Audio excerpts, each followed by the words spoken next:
Hi guys, it's SkintBoot here, and today what I'm going to be bringing you guys is the first episode of a little sub-series which I'm going to be doing for MZK, where I basically give you No Man's Sky tutorials. I used to make tutorials a lot back in the day, and it's been a while since I've done them, so today for the first one, I thought I'd bring you probably the most easiest tutorial, but also one of the most important, and this is for the PC version of No Man's Sky, changing your FOV beyond the in-game amount. This is extremely straightforward. There is truly not a lot to it. It's quite literally an innie tweak, but nonetheless, there's still going to be some people that don't quite know how to do it. So what you're going to want to be doing, first of all, is just go into your file explorer. So wherever that might be, of course I have mine pinned because I use it all the time.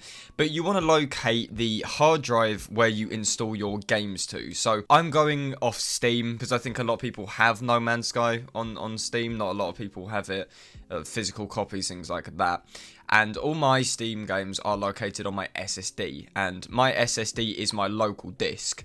So if you simply have one hard drive, then it will just be on your C drive.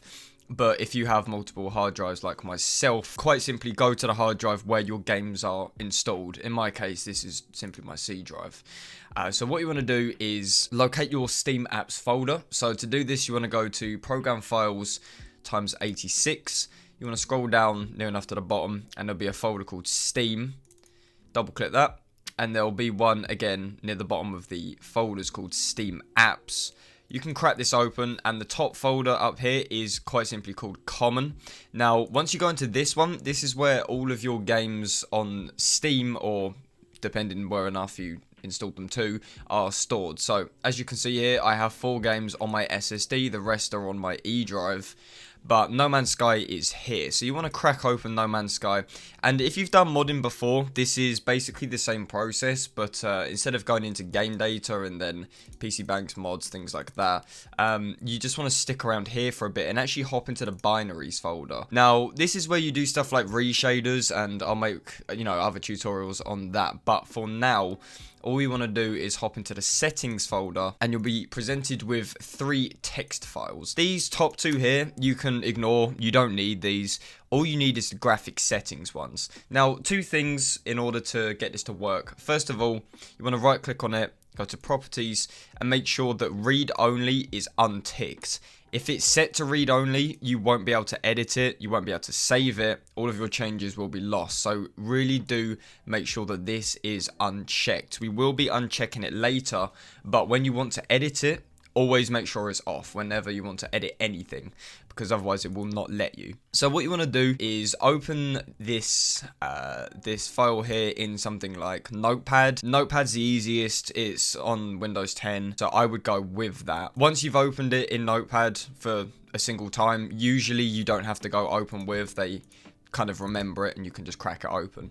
Now, what's really nice about changing FOV in No Man's Sky is that it's literally right in front of you, because a lot of games you often have to control F, type in FOV, and then it's located 400 lines of code down, but it's near enough right in front of you. We have FOV on foot here, so this is when you're walking around, this is when you're exploring planets, and then we have FOV in ship, which is when you're flying and you're cruising around in space doing what you do. Now, generally speaking, I like to set these 2 as the same amount just for consistency, but again, it's completely up to you what you want to do with this. And my personal preference is around 150. I tried 130 for a bit and I think it's way too low, but then again, a lot of people have it way too high. So really just play around with it.